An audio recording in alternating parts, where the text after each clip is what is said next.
When we first get a job, we initially work as junior developers. The reason why is because, well, at that level we write crappy code. Not readable, not extendable, spaghetti code in general. However, once we start getting some experience, the code gets better. In this course, we will see what crappy code looks like and we will fix it and make it better. So the structure of this course is first to write bad code and then later convert it to good code. In this way, you will notice the mistakes in your projects so you can go back and refactor them.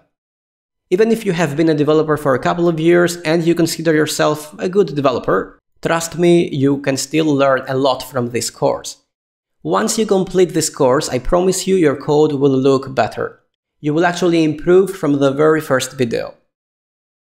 In this course, we will explore principles and designs such as loose coupling, tell don't ask principle, keys, avoiding switch statements, why and how can we do that, eliminate conditionals, and of course that's not all, we are going to learn more, and at the end of this course, as I said, you will be a better developer.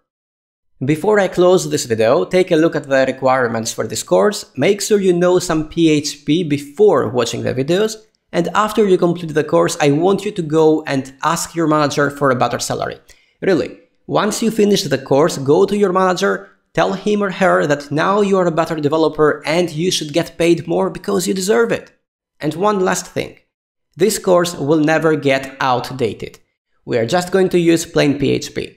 So even 10 years later, the code written in this course will still work, except if PHP decides to change the whole ecosystem, which I don't think it will happen. So see you in the next video.